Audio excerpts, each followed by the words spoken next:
All right, welcome back to Cool Times Podcast, where we talk all things cool about the cold storage industry. Joining me to my right is my business and life partner, Jenna Free. I am also one of your hosts, Vince Free, and we have an exciting podcast today with our boy Colin Williams at Williams Company, Senior Yes. Project Manager. Colin, what's going on, my guy? Not much. I am just very happy to be here podcasting for the first time. So Yes. Your Welcome to the podcast- podcast I- world. I Podcast appreciate virgin, my the guy. invite. I'm excited. Hopefully we can share some good knowledge and enjoy ourselves today. Absolutely. Well, Williams Company's on the map now, man. You guys can't hide anymore. I Nope. mean, you guys came out of nowhere, guns blazing, and paving the way and putting a imprint in the industry. So you guys got a lot of big cold storage projects going on right now in the industry, and you're on everyone's radar now. It's exciting. Well, I'm glad to hear it. I'm glad to hear it. It's through no lack of effort on our end. So, it's nice to hear when things like that pay off and your name is out there. So, I mean, we've been around for 103 years, Wow. founded in 1920. So, been doing a lot over that century. And we dabbled in the industrial realm, in the 70s, 80s, kind of fell off to chase, school projects, some other things that we got involved in. But about 10 years ago, I would say, is when we really dived back into, this cold storage industrial realm. What was And, the motivation behind that? Like diving into like the cold. Yeah, I can't say that there was a motivation other than servicing clients. And, that's really gotten us to where we are, that relationship with good clients and kind of being their easy button when they need us. And Sysco, obviously, that was our big break-in with the cold storage realm and who we've done the most work with. But initially, I think the first project we were involved with them was like an office renovation for their Ocoee plant here in Florida. But, you meet the players, you show them what you can do, and they start feeding you, little odds and ends. I think a truck wash station came next. So we performed well on that. We got to know Mark Artrell over there. And that was really kind of the tipping point. Once we established that, the work started coming in with some local facilities. Fresh Point became a thing at that time, one of their subsidiaries. Yes. That was our initial project, was like a 3-phase project with them to convert their existing warehouse facility into food processing and, an expansion of their cooler and freezer areas to the tune of about 80,000 square feet. But, it got us used to working in and around operational facilities. That part plays a lot. Oh, yeah. These facilities are working 24/7. You're in their home. They're not stopping operations for you to perform your work. So you got to kind of think outside the box, certainly from a safety perspective, but for, sequencing of work perspectives as well. And that's kind of where the phasing comes in. You take one area, you finish it, bring them back in, move to the next. And it worked. So that was successful. And, the projects just kind of kept rolling in after that. We've had a lot of success helping clients, kind of in times of need. And that's where that Sysco Nashville came into play. Wow, yeah. March of 2020, they had a series of tornadoes that devastated their cooler freezer, dropped their roof onto the racking, blew out the INP walls. Oh my gosh. All right at the start of the shutdowns for COVID, right? So, I mean, it was a lot of variables going into that. But we got the phone call. We were up there, the next day, helping them determine what to safe off from a demolition perspective and what the next steps were moving forward. And working with them, we were able to really pull something off, pretty miraculous. And it was the ability to get a permit in hand, get a design in place, and get long lead material items, equipment ordered. And thankfully, we were able to do all that and get that thing built in like 10 months. Yeah, that was, you guys presented that at a conference. We did. Yeah, that was the first CEBA conference that we were part of. We did a presentation on that. I sat at your table. You did. I think that might have been the first or second time. I think that's the first time I probably met you. That was when you were a big executive for CEBA. No, now he's a has-been. I'm a has-been chairman. Yeah. Yeah, you guys presented that. Your photos of that job were insane. Yeah. The most insane thing I think from that job was the photos of the ammonia piping on the roof. Yeah. I mean, Mm-hmm. completely, I mean, S-turns, you name it. I mean, the Yeah. stuff was all over the place, Mhm. and they didn't have any leaks, which was just astounding to us. Actually, funny little side story, when the first responders got to that facility, you know, there's just a big, like, thick white fog surrounding it, right? Yeah. And so naturally they're like, okay, this is ammonia, This you is know, ammonia leak. Yeah. we're staying away. Well, you know, come to find out, that was just actually the condensation of the vapors from the freezer and the cooler walls coming out, and it just being leaving. released. Sure. No ammonia leaks. So Wow. Wow. So when you go testament in to there simplified after welding. that, yeah. So when you go in there after that, I mean, you have all the ammonia piping running everywhere. And Mhm. how do you detect the ammonia for a leak? Like, how do you go in to that facility safely and figure it out? Like, what are Well, you? I mean, the first what do you- responders have their own detection methods that I'm Mhm. not well versed in. Certainly, we bring in, you know, the professionals, Innovative Refrigeration at the time. Mhm. They were already servicing that facility, and they were ultimately the ones Nice. we used to rebuild it. But, you know, sniffer testing, things of that nature, you know, Mhm. they pretty quickly determined that the ammonia wasn't the issue, and you know, there's a valve for that. So Nice. once Nice. that was, I mean, that was one of the first things we did was remove all the Mhm. ammonia from the existing piping systems and then shut that valve down. That, and then, you know, making sure it was structurally sound and Mhm. wasn't going to further collapse or anything of that nature. But Now, Colin, you know, our industry is it's tight niche. I mean, it's a good old boy network, right? yeah, And, you know, between CEBA and GCCA and those two big conferences, when you guys showed up and did that, I think that's what really put you on the map and people's radars, because there are a lot of cold storage end users that go to these conferences. A lot of sure, them are under the radar and they're there and people don't even know it, right? right, I mean, you know right, about the big three that are there with US Cold, Americold, Lineage, you know all that, but there are a ton of under the radar cold storage 3PL companies there that, you know, they try to keep a low profile at these conferences. But also there's a ton of subcontractors that you guys hire out that are there, yep, and they're like, ooh, who's Williams Company and where are they and what are they doing? And after that presentation, I mean, you know, it put you guys on our radar, right? I yeah, mean, sure. it's and so that, you know, partnering with a lot of those people. I mean, how long have you guys been a part of those conferences? Um, I would say 5 years at a Mhm. minimum, you know, so far. You know, once we started, we did see that benefit. You know, it's such kind of a tight-knit, smaller community.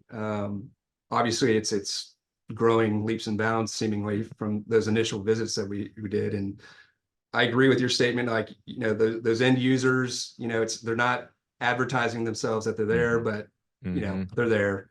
Mhm. You find them at the bar. Yeah, you find them at the bar, which is always a good thing. Reciprocally, like, you know, the contractors that we do use in that room, I mean, they've got a lot of experience with it, with other end users, and yeah, the talk goes around, right? I mean, you know, we'll go where our clients ask us to go, and so getting to other parts of, you know, the nation, doing work in Mhm. other states, I think Mhm. has been a big plus. And you start forming all those relationships, and you find out, you know, a lot of these guys are willing to travel. Yep. And so we start Mhm. bringing them with us because we find the good ones, Mhm. and you Yep. get that kind of bench of great tradesmen and subcontractors that you Mhm. always want to work with. And we want to bring those guys to the table every time we have an opportunity in any case. Yeah. Yeah. That's awesome. So how did you specifically get into cold storage? What was your entrance into cold? Again, it wasn't anything that I was like, you know what, I want to build refrigerated warehouses for a living. You know, that thought process never occurred. You That know, wasn't I'm a what you wanted to construction do guy. growing up. No, I didn't. No, I think I wanted to be an astronaut or something funny, but You actually do look like an astronaut. do I? Yeah. Kind of, I'll yeah. take Kind of that. like the dude from The Martian. Take that as a Matt compliment. Damon? Matt Damon. You get Matt Damon a lot, don't you? Yeah, Man, I've I heard it hope our before. guests are watching this on YouTube so they can see you. Like, I'm like the chunky Matt Damon, you know, from whatever role he was in where he was not his spelt self. But Matt Damon had some movies where he had a little more weight on him. He's most had a of the lot of recent ones, movies. most of the recent ones, I mean, he's a little, maybe the Oppenheimer, you know. I haven't seen that. I haven't one. seen that Haven't one, seen that but- one yet. But anyways, your interest in the cold. Sorry about that. Interest in the Sorry, cold. Matt When I started with Williams Company, there was a project manager that had left the company, and so they needed somebody to step in on a project for Anheuser-Busch.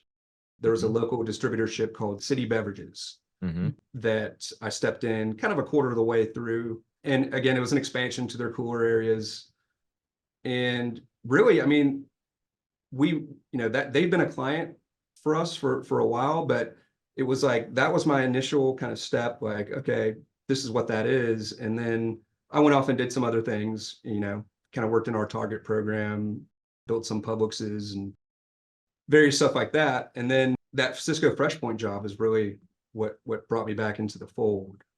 And one of our key superintendents, Mike Lukasik, he and I worked together on that. And we have done most of the Sysco work together since then. We're kind of, the repository for cold storage information within our company so far. Obviously, we're getting more people involved now that we're doing multiple projects at the same time. But for a while there, it was just kind of us and chasing the Sysco work around. And yeah, I mean, like I said, it was kind of coincidental, but. Yeah. And you're not just in Orlando, right? You guys have other offices? Yeah, we have another far-reaching office from Orlando and Tampa. Okay. Is it an hour and a half down the road? Yeah, with traffic. So yeah, Orlando, Tampa, our offices. I think we're considering building another office in another state. We just haven't figured out where yet. Texas would be happy to have you. Yep. I threw that hat in the ring, trust me. Because I think North Carolina might have been in the mix. I'm not sure, but Sure. Texas, I think, would be ideal. We made centralized, a lot of man. A lot of fun here. We have a lot of fun here. I know. I mean, you can get in and out of DFW and fly direct almost anywhere. And That's fast. Right. Southwest. Awesome. Or something. Yeah, absolutely. Well, okay. So you got into cold. Were you at Williams Company before you got into the cold sector? Again, that was my first project with them. Okay. But as soon as I finished that one, I did other stuff for a couple of years, and then was kind of brought back in on that FreshPoint project. Do you have a cool story or a cool moment that you've experienced in your time working in cold that you would maybe want to share with our listeners? This moment, of course, is going to be sponsored by Iceberg Mechanical today. I think the coolest moment was that Nashville project. I mean, being able to be a part of kind of recovery effort. So, we had this relationship with Sysco. They're reaching out to us for help, knowing that, they can hit that easy button. We're going to come and take care of them. And then, being able to get that project up and running in record time. There was 2 points throughout that project where they came and asked us to shave more time off the schedule, which was already pretty, lean, so to speak. We were able to do it. And I take a lot of pride in that. I mean, a lot of things went right that might not have, again, there was variances with the city for tornado damage relief. So we were able to get our permit quickly. Our design professionals that we worked with, we were doing almost primarily design build at the time. We were able to get a permittable set of documents in like 30 days because there was a deadline like at the end of June that the variance was up. And, so they waived the permit fees for that. They expedited the review. And then, we were able to get, all these things from a cost standpoint released early. And that really, made the project hit on all cylinders going through it. So, it's hard to say one specific moment, but I'd say that amalgamation of moments we panned out. And it was just most of the, like I said, kind of when we started this thing, like everybody's operational, 24/7. Most of the time you're doing these things. It's rare that they're complete, that whole facility's cold storage capabilities was gone for 10 months. So they were just completely relying on us to get them back operational in that time frame. So it was that much more important to them and therefore to us. Yeah. Does a company like Sysco, when something like that happens, have other Sysco locations nearby where they have to just dump all their product to? Because Yes. Sysco has to service so many surrounding businesses and restaurants in Nashville, which is no small city. Yeah, there's certainly shuttle sites where they divert goods. And so, it might be a longer truck drive, whatever that looks like. But, Sure. They are a complex, distribution or, Yeah. company that understands how to work through those kind of events. So they didn't need our help for that. But yeah, I believe they relied on that quite a bit. Well, this is a layup from that story then, because I'm going to put your sales hat on now, Colin, because I'm going to ask you a very sales question. If I'm an owner and I'm walking into, by the way, a beautiful office. Your office is awesome. Thank you. It is. He showed me photos from when he came to visit. Story. It's impressive. Why Williams Company, and what makes you guys different? To answer that question, what makes us different? And this sounds kind of cliche, but we care. We've got, fantastic professionals that do all our work. We take a lot of pride in our work, and we take even more pride in, those client relationships and maintaining those. We're not out there just bidding, every willy-nilly job that comes in front of us. We take a lot of care in making sure that, it's a good fit for us and for the client. And once that's established, we're 100% all in, taking care of that client service. I mean, that's biggest to us. Working with the budgets, making sure that, we pull out all the stops to get the things into budget, value engineering, whatever it is, best bang for buck that they can get out of the job. And then at the end of the day, making sure that, we're bringing it on time. Those are really the key factors that we say we're going to do, and we do everything in our power to make sure that that happens. And I think we've been pretty successful at that. Yeah, and I would imagine that every single one of your employees has skin in the game and wants to have a successful project, because you are wearing tell us a little bit about an ESOP and for people that don't know what an ESOP is. So, and I learned this my first day on the job, but so we are 100% employee owned. We are 100% ESOP. So that's employee stock ownership program. So what that really essentially means is every employee in our company is an owner of this company. The mechanics of everybody rowing in the same direction, because of that, I think play a huge role in our abilities. Everybody's bought in. We really stress, the importance of that, because a lot of people, don't understand what that means for a company. Right. And we were blessed in a sense that Bruce and Alan Williams, who were the last, owners of the company from the Williams, the original J.J. Williams family, they didn't have any sons or daughters that were wanting to take over the company. They could. So you're not a Williams. Let's be clear. I'm a small percentage Williams, but I'm not one of those guys. No. Oh, got it. Okay. I always say if people want to make assumptions and treat me better, then so be it. Take it. But if they ask me, I'm going to be completely honest with them. No, I'm not a Williams. We do I think we have 3 now in our company, but none of the original relatives. And Bruce now, they could have sold it to one of these bigger GCs. They could have done many things, and a private sale, all that, right? Yeah. And I think it was Alan Williams said, we have a local restaurant here, Hillstone. It's pretty popular. He's like, I want to be able to go have drinks at Hillstone and, hear people talking about Williams Company, hear what they're still doing. Like, I want them to succeed. I want it to be a part of our community. And, that mindset, they worked with us to let us buy them out and convert it to an ESOP, which isn't an easy process. I can't tell you. It's lengthy. Yeah, it's a pretty lengthy process. It took a few years. I think in 2020, we were celebrating our final buyout payments to the bank. We beat our projection of when we would be 100%. And wow, that's cool. That's awesome. Yeah. Like I said, it's a huge benefit for the employees. And as a company, I use that analogy all the time, but everybody's rowing in the same direction. Everybody can see that, the success of the company is attuned to, their financial success in the long run. So yeah, absolutely. I think that's a big advantage in selling to customers too, right? I mean, oh, absolutely. You're not just taking Colin and the name Williams Company and what we can do for you. Everyone on your job is going to care. That's right. In your experience in the last 5 years of attending some of these trade shows that Williams Company is going to now, do you guys have a favorite one that you are like, oh, I'm excited to go to that one? whichever one Vince is buying drinks at is usually my favorite.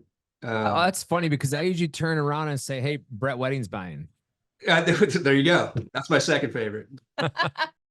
They're all great. Yeah. Got any good Brett Wedding stories? Because when we had him on the show, he was like suit and tie, polished, like couldn't tell any good stories. I'm like, come on, man. You are the loudest person in this entire industry. He was so vanilla. No, he was professional. In a good way. But I wanted some. Which is a side of him you're saying that you don't usually see? Is that what you're never implying? see? He was AI on our show. I'm like, this isn't even real. You're not real.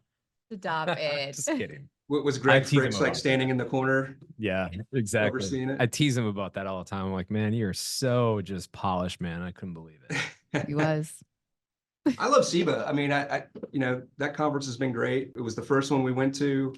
Icon, the one that NAOP just put on this past year. Yeah. In Atlanta, I thought that was very well done. It was. The economist that they brought in was really interesting, I thought. Yeah. Casey Conway, I believe was his name.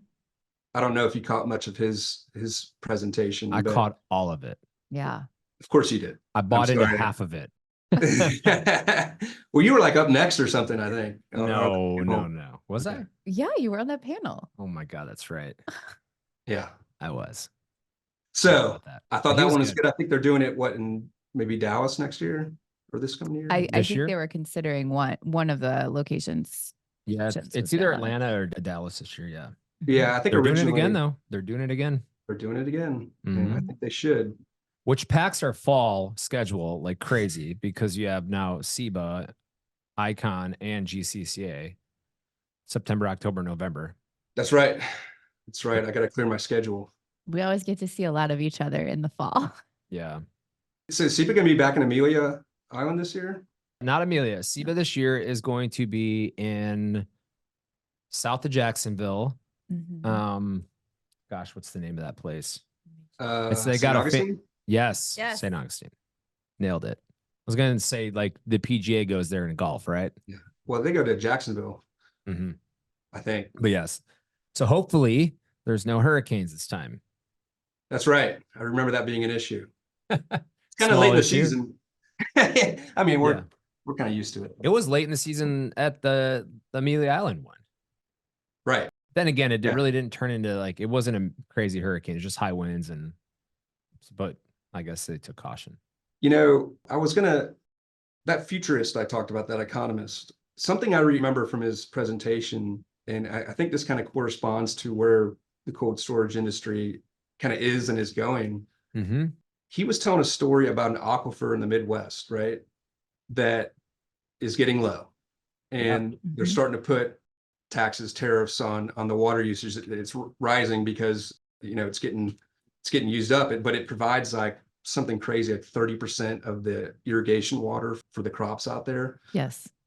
And so his point, I think, was that in the next couple, 3 years, America was going to become a net importer of raw food goods for the first time in our history. And what that meant for the ports, especially like East Coast ports, Savannah, New York, Miami, that, the volume coming through those places was going to just skyrocket. And in turn, he was predicting that there would be a lot more need for, closer impact cold storage facilities to those ports and to look out for that. So I kind of keyed in on that. And I thought that was really interesting. Are you seeing that yet? My vision is kind of focused, right? So I see a lot of what comes in for us. I hear from trades like y'all that there's a lot of people getting into the cold storage industry now. Demand is high. It looks like a promising thing, for people. But I haven't specifically seen like, oh, here's some jobs at the port because of what he said. I'm seeing the usual, we need more, volume. We need more rack space, but geographically, I'm not in tune to that yet. Sure. It is something I'm interested in. For sure. It's crazy. I mean, we can go down a rabbit hole now and talk completely non-cold storage if you really want to, just talked I love about rabbit how holes. bad our infrastructure is, and we don't recapture rainwater, and California is a Right. great example of that. I mean, they have record flooding right now, and all that rainwater. I read an article, it's all just going into the ocean. Yeah.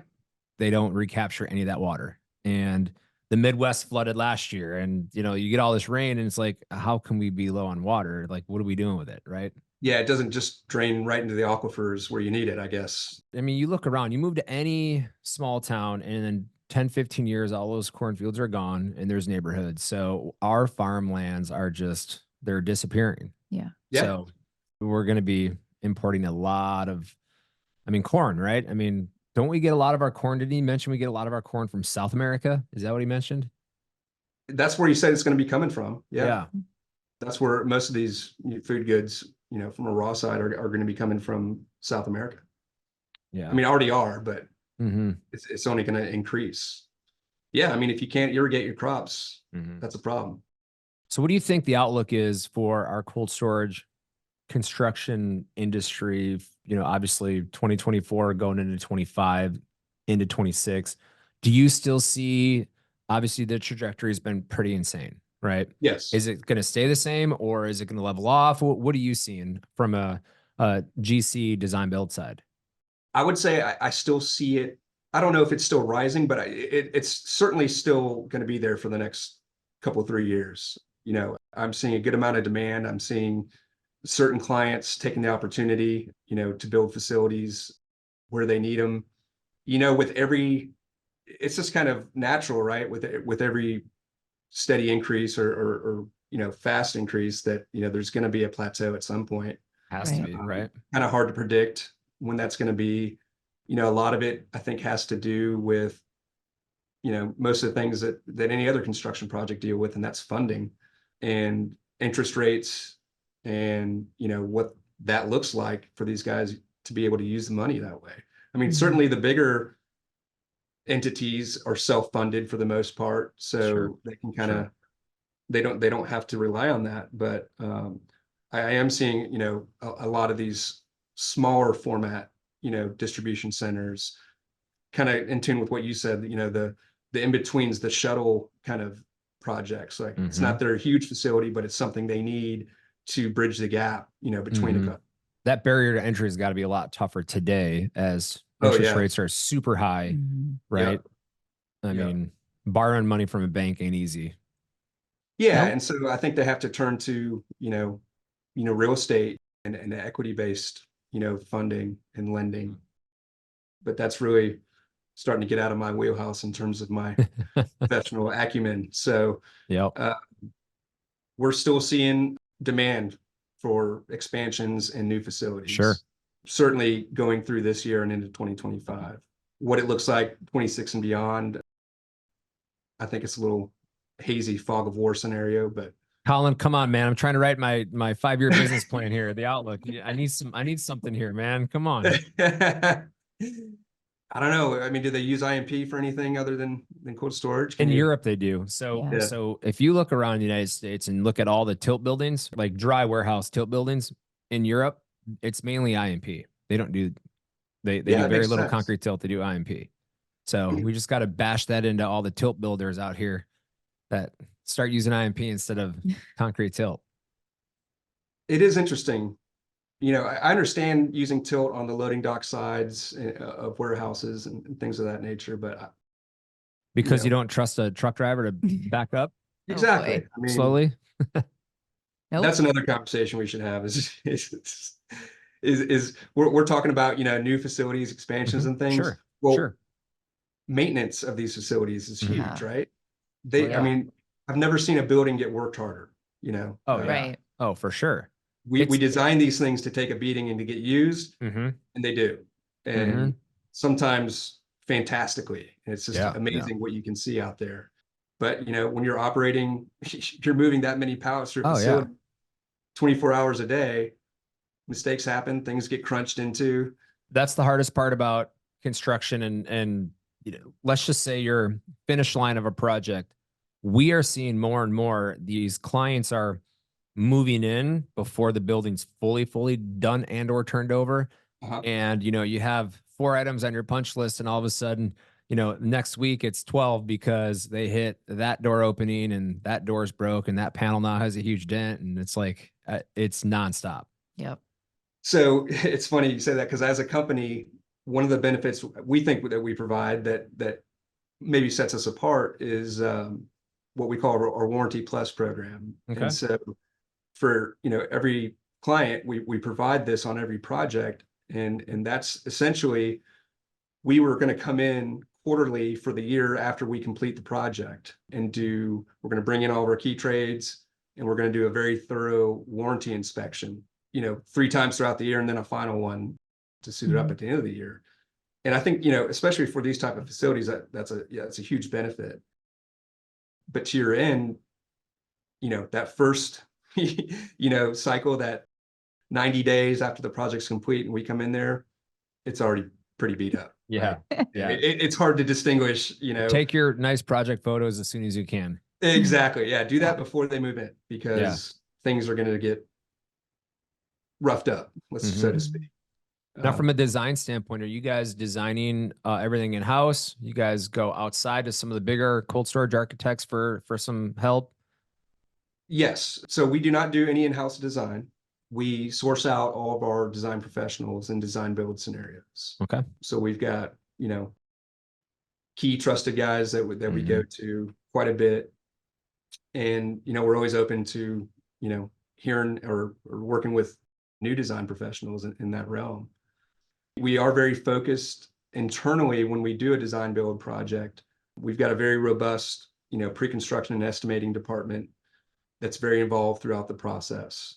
We've got, best practices. So, we take all of our favorite details that we learn throughout, our experiences.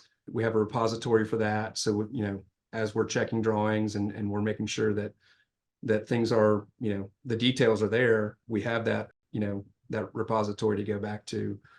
And, just making sure that, we're hitting those milestones and we're getting these things, designed quickly with, those quality standards in mind. So that's more of our focus, I would say, is, because we're outsourcing these design professionals, is making sure that we manage it well. Yeah, sure. You've got all those different disciplines and you got to kind of bring it all together. And that's the key to it all is, what is this refrigeration and sprinkler design? How is that affecting the structural modifications that we may have to do? Yep. What does this underfloor heating look like? What kind of refrigeration are we using? All those key things kind of go into it. And usually we're, operating to a budget, right? So, sure. I could build an amazing facility if money was not enough. True that. Yes. Yeah.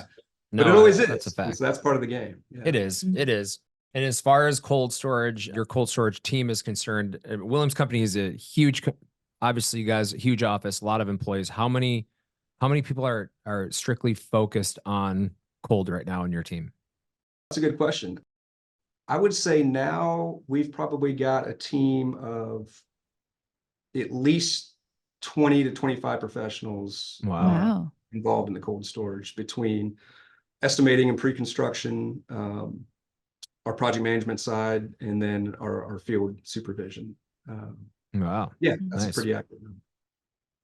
Very And that cool. would be, so, a quarter, we're probably up at around 150 employees now. So, pushing 20% to a quarter. Wow. Very cool. And growing.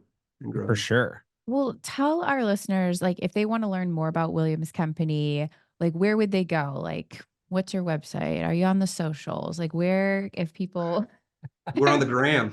On the gram. I love that. Yeah. Your socials. Oh my God. So yeah, I'm old, and my kids, help me with the social media stuff. Luckily, we have a great marketing department who has, in the past 5 years, really gotten us involved in social media. So we have our website that you can always go to, and that'll have links to all these different programs. But LinkedIn, we got a big presence on there. Instagram. I think those are primarily what we're doing right now. Okay. Sure. For the social media presence, but Which is good. Yeah. You can see a lot from that. Like, a lot of photos of what you guys have done. So yes, Very my cool. wife tells me, because she's in marketing for dermatology, but okay. she's like, "Oh, you guys doing much better with your social media presence." I said, Oh, yeah. that's good. I like it. Me too. I don't How know about if Freeze? Where I don't can I find Freeze? I don't know if Freeze is on. I don't know if Freeze's Podcast. Instagram follows Williams Company yet. I'm gonna have to look at Whoa, that. that's not Unbelievable. cool. I know. Wait, Come on. I was I hoping we'd swore get I one of muted those. that button. No, I mean, like you guys. I mean, obviously, we do the same thing you guys do, the website, and obviously with Freeze, we have the website. Cool Times. We do have a website on cooltimespodcast.com where this episode will be uploaded to when it's released. It gets automatically uploaded to the website. All of our listeners, you guys can hear us on Spotify, Apple Podcast. Much love. If you guys could subscribe to that, help us get the stories and words out to great folks like you. Absolutely. YouTube if you want to see Matt Damon, us. if you want to see Matt Damon live, you can watch it on YouTube. Cool Times has boring construction Matt Damon guy. Cool Times has a YouTube also. Yeah, for sure. You can watch all that. That's how you find us, man. And obviously we want to be cognizant of your time. Any last things you want to share about Williams Company? Anything that you want to let us know about who Colin is? I mean, anything fun? Who Colin is? Wow. That's a loaded question. Mm-hmm. Who's Vince? I'm the guy that came to your office and then ended up going to dinner with you and then ended up like staying out till 2:30 in the morning. Drinking beer and having the best conversations in life that I think we've ever had. That true, and that's always enjoyable.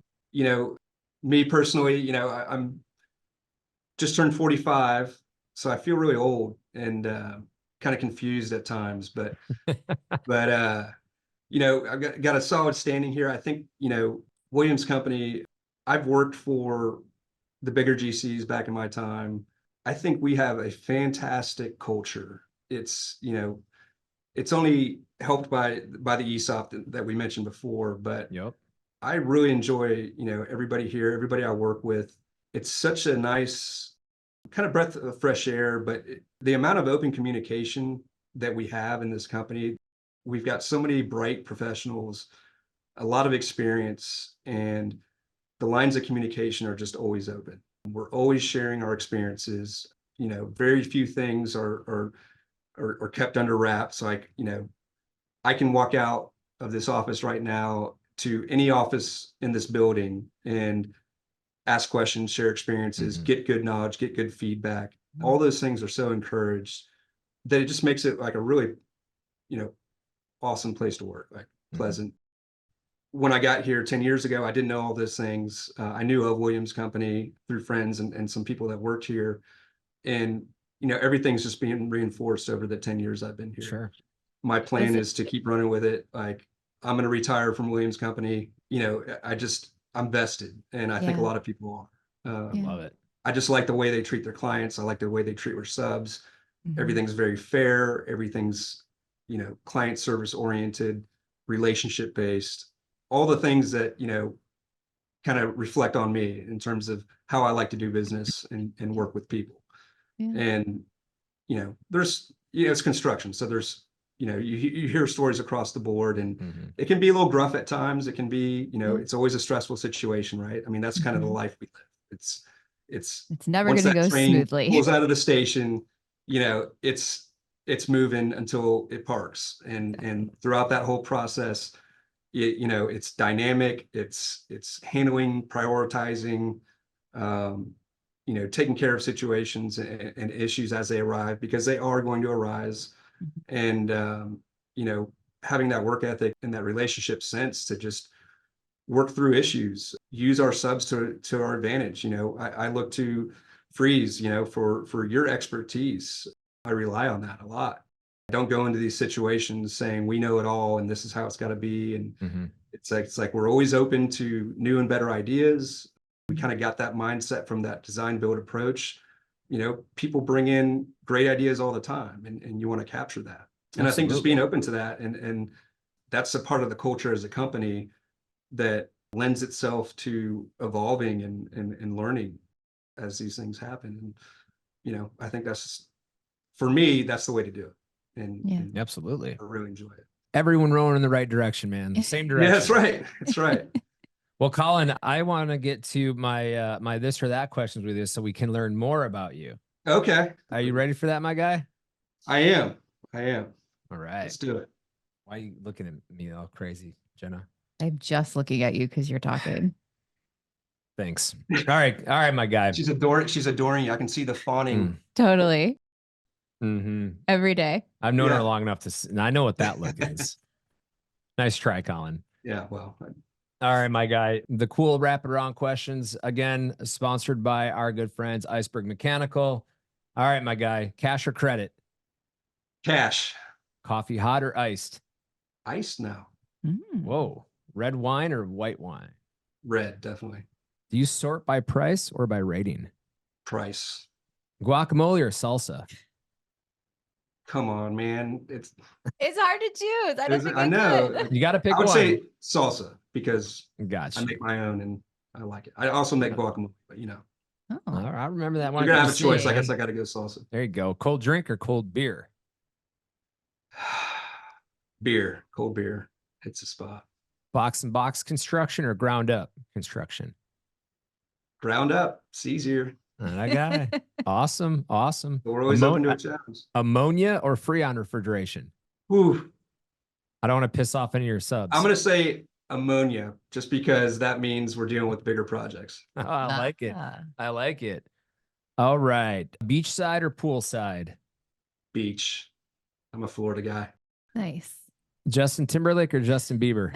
Man, I'm gonna go Bieber. I mean, Timberlake was more. You're Biebs. We got a go with the believer. Biebs. I love it. Now we really know you. Yeah, I mean, I'm wide open now.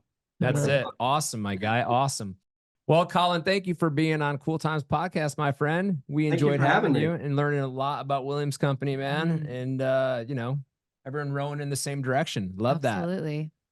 It was a pleasure. Thank you for inviting me to my first podcast. That's it, my guy. And you guys can, again, It's listen to really- this. You guys can go back and listen to this. It's all saved and recorded in history forever now, Colin, okay? That scares me, but that's fine. We'll have you back on the show in a couple years. So, you know, Yeah. we'll see what changed. Hopefully I can refine my podcast acumen and I think you killed it, skills. man. I do Awesome. too. I do too. And again, to all the listeners out there, thank you guys so much for tuning in and listening and sharing this with everybody in the industry. And until next time, And everyone. our sponsors. Oh, yeah. And our sponsors, Iceberg Mechanical on guys. this one, man. Thank you guys. You guys make all Iceberg, this happen, thanks. man. So until next time, everyone, thank you guys so much. Thank you.